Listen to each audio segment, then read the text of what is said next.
empecé realmente haciendo efectos visuales para televisión, en un estudio de Madrid, un estudio pequeñito, pero donde ya hacíamos, producciones importantes de televisión. Y de ahí ya empecé al mundo del cine, salté al mundo del cine, pero primero empecé haciendo animación, cine de animación, donde también pues pasé por las productoras del momento de España, Ilion, etcétera, etcétera. Y de ahí ya pasé a hacer efectos visuales. Y ahí pues fui un poquito saltando por el mundo hasta establecerme en Londres. Diferentes estudios, Dr. D, Trickster, MPC, Double Negative. Y eso es un poquito los estudios por donde he pasado haciendo pues todo tipo de producciones. Desde, como decía antes, cine de animación como Planet 51 o Happy Feet, hasta películas ya de imagen real, tipo pues Prometheus, de la última de Alien, o Furia de Titanes, por ejemplo, en NPC, o más recientemente Iron Man, Godzilla, Exodus, la última de Ridley Scott, en fin, una serie de películas que he ido tocando un poquito en todos los diferentes estudios, pero ya a día de hoy ya casi un poquito que ya te olvidas incluso de las producciones en las que has trabajado, porque a veces también mezclas tantas producciones a lo largo de un año, o cambias de estudio a lo mejor 3 veces en un año, cosas similares, que al final hay películas que pones la tele y están dando una película y dices, anda, si yo he trabajado en esta película y ni siquiera la habías visto anteriormente, o cosas por el estilo. Entonces es un poco caótico, pero así es el mundo un poco el circo del cine. Iron Man 3 pues estuvo muy bien porque me encargaron hacer un Iron Man roto, destrozado completamente porque había tenido una pelea con otro de los personajes y estaba completamente destrozado. Entonces pues es uno de esos trabajos muy agradecidos porque solo hay una forma de que quede bien. Sabes que eso nunca va a quedar mal, siempre va a quedar bien. Entonces ese fue un trabajo sobre todo muy agradecido. Es uno de esos trabajos donde sabes que va a quedar bien y donde no hay ningún tipo de problema a la hora de producirlo. Sabes perfectamente lo que tienes que hacer para que funcione. Entonces es un trabajo muy agradecido. Texturizado, look development y lighting. Ese fue un trabajo para Trickster en Múnich, que es un estudio más pequeñito, con lo cual tienes posibilidad de hacer más de una tarea, que es lo que normalmente haces en un estudio más grande, ¿no? Entonces estuvo muy bien porque pude hacerlo casi todo desde el principio hasta el final. Sí, Godzilla, por ejemplo, es un proyecto que es completamente diferente. Es uno de esos proyectos donde nunca sabes si va a quedar bien o va a quedar mal y donde todo el proceso hasta que llegas hasta el final es muy tedioso y hay un montón de baches y hay un montón de peleas por conseguir que funcione.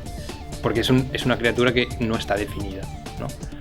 Hay concepts y hay arte, pero interpretar eso es bastante complicado. Siempre hay que interpretarlo, no es como un Iron Man que tienes ahí el dibujo y sabes exactamente cómo tiene que quedar. Son piezas de metal y es relativamente sencillo hacerlo. Pero cuando estamos hablando de una criatura de estas que no tiene una forma perfectamente definida, que sabes que es negra, pero ¿qué hay dentro de ese negro? ¿Hay detalle, no hay detalle? ¿Qué tiene, qué no tiene? Ese tipo de interpretaciones siempre son bastante complejas. Entonces cuando estás trabajando en un personaje de esto, sabes desde el principio, antes de empezar, que ya va a ser bastante difícil. Entonces tuve la suerte de trabajar en MPC y en Double Negative en el mismo proyecto, primero en un estudio y luego en otro. En un estudio hicimos las criaturas, que fue en MPC, en Double Negative hicimos más entornos y vehículos y las ciudades que destruía y todo esto, con lo cual estuvo bastante bien porque pude ver dentro del mismo proyecto 2 estudios diferentes y 2 tipos de trabajos diferentes para el mismo proyecto. Prometheus también fue uno de los primeros proyectos que hice en MPC.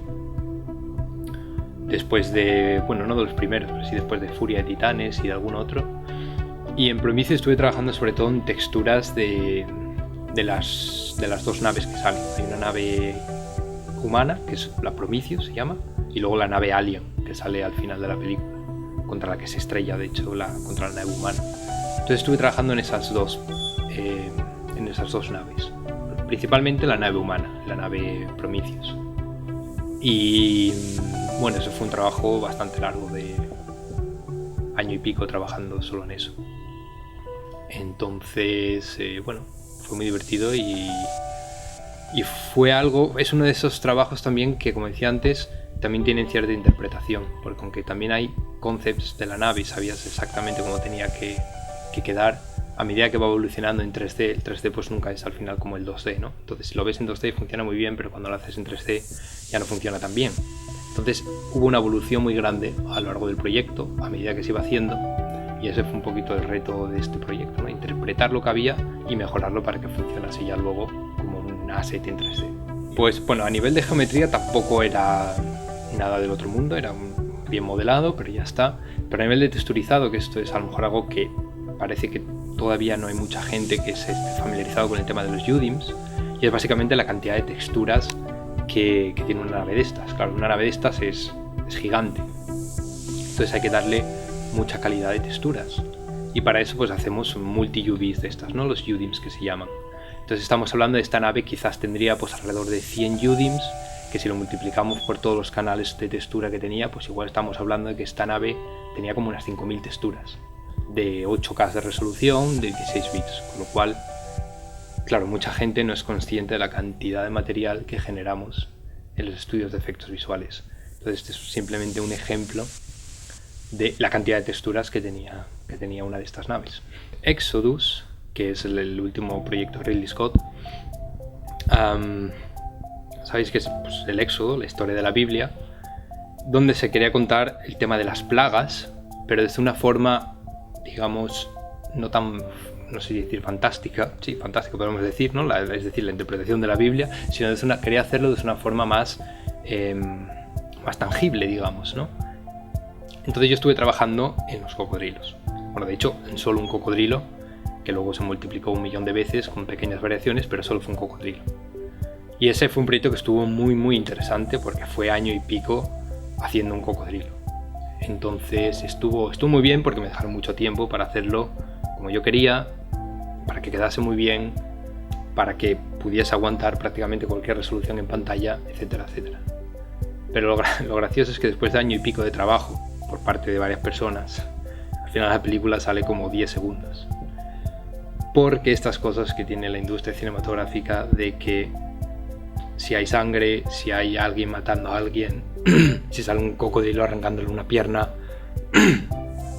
a una persona, claro, ya no puede ser una película para menores de 12 años o de 14 años, etc. Por lo cual al final, obviamente, para vender la película, para que llegase a un público mucho mayor, hubo que cortar la mayoría de esas escenas. Pero bueno, ahí estará para el making of. Este proyecto lo hicimos en NPC, en Londres. Hicimos pues todos los personajes fantásticos que salen. Hay hadas, pero no esas 3 principales, sino otras que salen más pequeñitas. Bueno, en fin, todos los personajes fantásticos que hay, ya no me acuerdo, pero había un montón. Había decenas de personajes diferentes. Todos esos los hicimos en NPC, más entornos digitales, y creo que nada más, eso fue lo que hicimos. Pero también un proyecto muy distinto, por ejemplo, a todo lo que yo había trabajado anteriormente, porque son efectos visuales, pero con ese toque fantástico, con lo cual no son realistas, ¿no? Es decir, tienen que tener esa apariencia hiperrealista de respuesta a la luz, de cómo se comportan los materiales, etcétera, etcétera, pero no son realistas, no son humanos, ni son coches, ni son cosas del mundo real. Con lo cual está bien mezclar también esos dos mundos, ¿no? El mundo de la ficción y el mundo real, y combinarlo todo en un proyecto que tiene que parecer realista sin serlo. Uno de mis proyectos favoritos es Dark Shadows, que creo que aquí lo llamaron como Sombras Tenebrosas o algo así, que es una de las últimas películas de Tim Burton, justo la que hizo antes de esta del pintor de los ojos. Y está muy bien esa película, me gustó mucho, es probablemente mi proyecto favorito, porque es uno de los proyectos donde todo salió bien. Y al final el resultado es bueno, al menos es lo que esperaba el director. Entonces estuvo muy bien, y me tocó además hacer el personaje protagonista, que es una bruja, que está interpretada por la actriz francesa Eva Green, que es como una muñeca de porcelana. Se va peleando con el personaje de Johnny Depp, que es un vampiro, y se le va rompiendo la cara como si fuera una muñeca de porcelana. Van saliendo rotos por toda la cara, luego por todo el cuerpo, y a medida que avanza la película se va rompiendo más y más. Entonces es como una destrucción gradual que está muy bien, muy interesante. Y ese fue uno de esos proyectos muy agradecidos, donde todo sale bien, todo el mundo está feliz, todo el mundo está contento, el cliente se va con una sonrisa, y ese personaje a mí me gustó mucho hacerlo. Sí que tuve, por ejemplo, contacto directo con Tim Burton, además que él vive en Londres. Entonces recuerdo un par de sábados o 3 de reunirnos con él, un equipo muy pequeño de personas, que eran los que estábamos trabajando en ese personaje en concreto, porque él tenía una visión muy concreta de cómo quería hacer ese personaje. Y bueno, él tiene fama de querer siempre interactuar con los responsables de la creación de esos personajes de forma directa, sin el filtro del VFX Supervisor o del CG Supervisor, etcétera, etcétera. Entonces está muy bien porque, claro, siempre que alguien te cuenta algo que viene de otra fuente y que a su vez viene de otra fuente, siempre se va perdiendo información por el camino. Entonces tener ese feedback directo de la persona a la que tienes que complacer con tu trabajo, pues está muy bien, ¿no? Porque cara a cara te dice lo que quiere y cara a cara tú le preguntas todas las dudas que tengas. Furia de Titanes, donde trabajé en uno de los monstruos que sale de un volcán y es un monstruo hecho de lava, con lo cual está hecho como de piedra así de ceniza, todo negro, y por dentro tiene lava y se va destruyendo a medida que va avanzando. Y bueno, fue algo así divertido, una de las primeras películas muy gordas en cuanto a efectos visuales se refiere. Sí, la figura del Image Acquisitor es la persona que se encarga de recopilar información específica para la creación de assets en un entorno de efectos visuales. ¿Qué tipo de información estamos hablando? Bueno, por un lado, referencias de modelado para modelar pues cualquier cosa que exista en el set y tenga que ser reemplazada por una versión digital. Puede ser un vehículo, puede ser cualquier objeto, puede ser un actor, para crear un actor digital.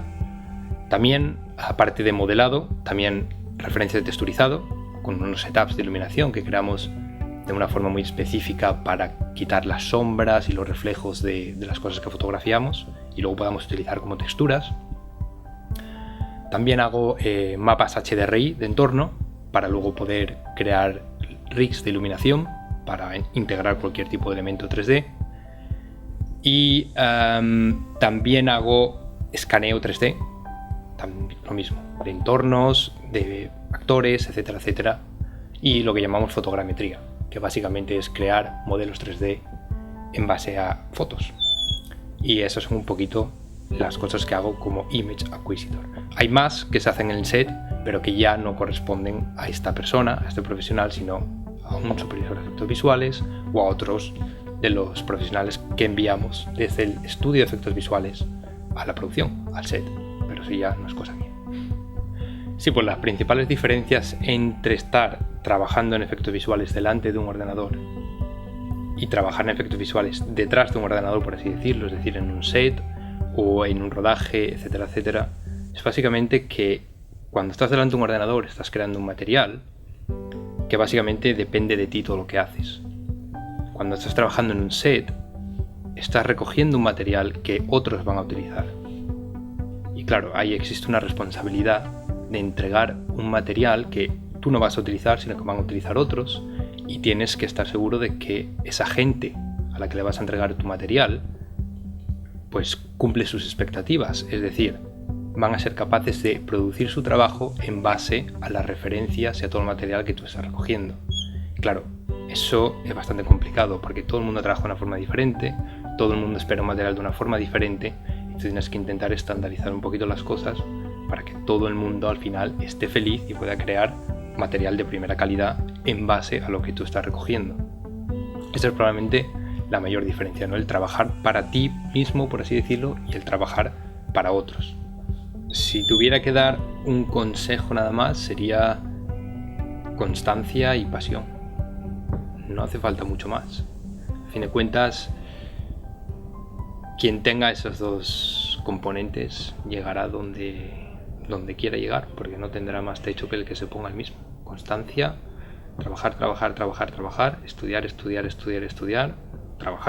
trabajar, y así el bucle, y pasión para tener fuerza para seguir esa constancia, porque si no, no te vas a cansar a mitad del camino.